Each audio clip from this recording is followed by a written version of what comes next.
আমি এখানে এসেছি জনাব তারেক রহমান সাহেবের নির্দেশে। বৃষ্টি থামাতে পারেনি কথার স্রোত। বৃষ্টির ভিতর দাঁড়িয়ে জনগণের প্রতি বিএনপির ভারপ্রাপ্ত চেয়ারম্যান তারেক রহমানের ঘোষিত একটি ইস্তফার কথা তুলে ধরলেন সিলেট ৬ আসনের বিএনপির মনোনয়ন প্রত্যাশী সৈয়দ আদিবা হোসেন। মঙ্গলবার গোলাপগঞ্জের বাগলাবাজারে বাদেবাসা ইউনিয়ন বিএনপি ও অঙ্গ সহযোগী সংগঠনের উদ্যোগে আয়োজিত মত বিনিময় সভায় হঠাৎ শুরু হয় বৃষ্টি। এ সময় সভাস্থলে থাকা জনগণ বৃষ্টির কারণে আশ্রয় নেন চায়ের টঙ্গে ও দোকানের বারান্দায়। কিন্তু সবার দৃষ্টি যেন রইল সেই ভিজা মঞ্চের দিকে। মনোযোগ দিয়ে শুনলেন প্রধান অতিথির বক্তব্য।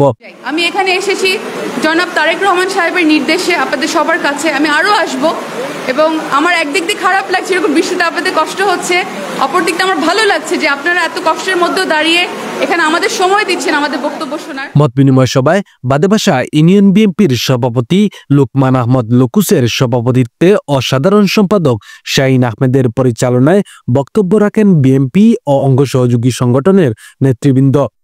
এর আগে সৈয়দ আদিবা হোসেন বিএনপির ভারপ্রাপ্ত চেয়ারম্যান তারেক রহমানের ঘোষিত একটি ইস্তফা বাস্তবায়নের লক্ষ্যে লিফলেট বিতরণ করেন একই ইউপির রাকুয়ার বাজার ও ডিপুটি বাজারে।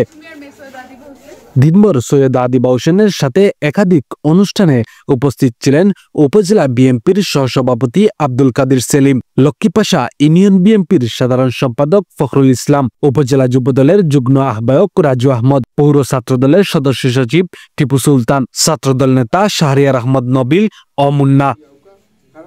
শামিল হোসেন, জি বস 24।